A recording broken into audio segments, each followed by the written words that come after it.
this point, it's my great honor to introduce to you someone who is very well known in Democratic circles in particular here in Pinellas County, someone who has served both as a state rep and senator, and since 2012 has been on the Pinellas County Commission. He is considered one of the most knowledgeable people about what's going on in this county, where we need to go from here, how we're going to afford these things, make things happen. And so it's my great honor to introduce to you Charlie Justice.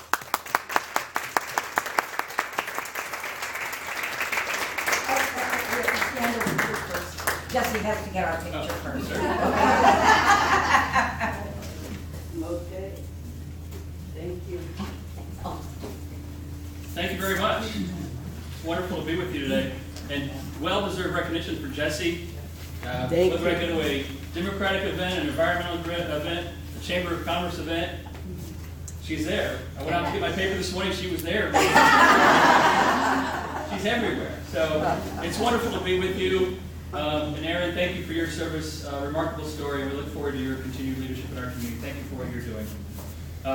Except for making me feel really, really old today. But today, they start the second week of the three-week special session in Tallahassee. And I can tell you, after serving 10 years in Tallahassee as your representative, I'm so happy to be on the Pinellas County Commission here today instead of flailing around in Tallahassee trying to figure out how to draw a map. Yeah. We've talked about Hillary's 11 hours in the committee and how impressive that was.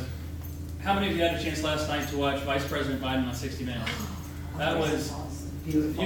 In that short 6 or 7 minutes, you saw the depth of the man, and I couldn't be more proud to have supported Vice President Biden all these years. So that was remarkable, and we wish him well with the remainder of his years in Washington.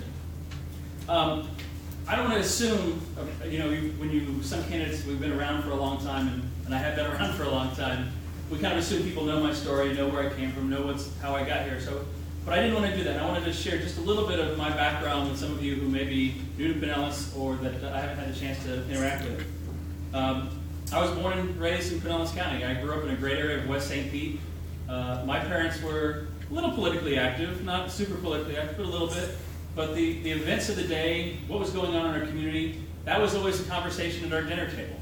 And that's what kind of got me going, what was going on in our community. I was the kid who ran out and got the paper and read the local section first, the B section, page 1 to 12, back when the Times actually had 12 pages of local coverage. And we usually, we had some coffees at our house for candidates. We lived on a busy street, so we had a yard sign. Mayor, remember how important a yard sign on a busy street was? But this was the 70s and early 80s, which meant if your yard sign was in our front yard, it meant you probably were going to lose in Pinellas County. That has come a long way since those early days of supporting some of the candidates for countywide office in Pinellas. I went to Bogasaga High School. I graduated with degrees from St. Petersburg College and the University of South Florida. Later on, I went to serve as a legislative aide for State Representative Lars Hafner. Many of you remember his over a decade of service for our community. In 2000, that was the first year that term limits kicked in for our state legislature. And I was very proud to have run for the State House and won in that same district where I grew up and that I served with Lars. And I won. We had 63 freshmen that year in Tallahassee, which was really kind of the beginning of the downfall of Tallahassee politics. Spent 3 productive terms in the Florida House. In 2006, I decided to run for the Florida Senate. If you were here, which now it's kind of hard to believe that's 10 years ago, but if you were here in 2006, you remember that race. It was the most expensive, at that point, the most expensive legislative race in the history of Florida. It was the nastiest race in the history of Florida. To give you an idea, there's committees set up in the state parties. A lot of you know how the infrastructure works up there, but there's committees set up in the state parties. So you got a House fund, a Senate fund, the statewide fund. Well, theoretically, you'd have 20 Senate seats up, and maybe 10 of them would be competitive. In 2006, there was really 4. When you looked at January, you looked at the map, you said, "Oh, these 4 seats are competitive." When you got to June, these 3 seats are competitive as candidates kind of separated themselves. When you got to October, there was 1 competitive seat in the entire state of Florida, and it was ours. So that meant all the money that the Democratic Party had raised and all the money that the Republican Party raised just funneled here. And so to give you an idea, between me and the state party and some committees, we spent $2.2 million on my campaign for a part-time state legislative job that pays $28,000 a year. To be fair, the Republicans spent over $6 million on that race. And we were able to be victorious in that race because of the hard work of a lot of people like you, and the fact that my opponents, quite frankly, went overly negative. It got to a point of being ridiculous to where people reacted. In 2010, well, to give you an idea, that Senate district went from Tyrone Square Mall in West St. Pete to Harbor Island in Tampa, to the horse track here, and it also included everything where we stand today, which was one of, not the poster child because it wasn't as famous as some of the other districts, but it was one of the poster child for redistricting reform, which is what they're still fighting over 10 years later in Tallahassee. In 2010, I took a involuntary hiatus from politics and really kind of thought that might be the end of my time in elected service. And somewhere in all that time, I married my wife Kathleen, and we have two beautiful daughters, Allison and Erin, who are now 13 and 10, and have lived with politics their entire lives. And so I kind of thought, maybe that might be the end of time in elected office. Maybe it's a different path in life. And then the Pinellas County Commission went off the rails. Not only, we know, of course, that they voted to take fluoride out of our public drinking water for Pinellas County. For many of the counties, it never was taken out, but for Pinellas County customers, they took fluoride out of the water. But fluoride was just kind of the lightning bolt issue. But this was a commission that was going so far right. Those of us how many of you have been here for 20 or 30 years? Long time. We remember the county commission where it was, the Bob Stewarts of the world who were very pragmatic. Quite frankly, if it was the county commission of that day, I never would have thought about running because they never would have made these kind of decisions. They were very pragmatic. They knew what to do. But this commission, even in their long-term strategic plan, they knew. In the plan, it was like, we have to work on not getting too partisan, not allowing Washington, Tallahassee-style partisanship to take us off of our core. Well, they did. We talked about equal pay for equal work. There was a proclamation celebrating or honoring that day of equal pay for equal work day. They couldn't get all 7 commissioners to sign that. This is not this is a proclamation saying we support equal pay for equal work. We couldn't get all 7 commissioners to sign that, including my predecessor who I defeated. This year, when the proclamation came to the desk of the county commission, all 7 commissioners signed it, Republican and Democrat. That's a great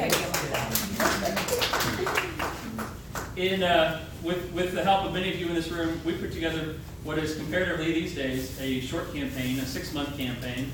How I long for 6-month campaigns. We put together a campaign. Janet Long and I hit the trail, and we were able to be successful in 2012. I was able to join Ken Welch, who's been a tireless worker on the county commission, representing our values. And then, in 14, we added the very valuable, strong voice of Pat Gerard with her leadership from Largo. She's been a wonderful addition to our county commission. And quite frankly, I have a pretty strong affinity for our Republican colleagues right now on the county commission. Commissioners Steele and Maroney and now Eggers, we're all swimming in the same direction. We don't have that John Birch Society desire to take us off in a different direction. Just to kind of tell you some of the things that we've been able to accomplish since I've been on the county commission.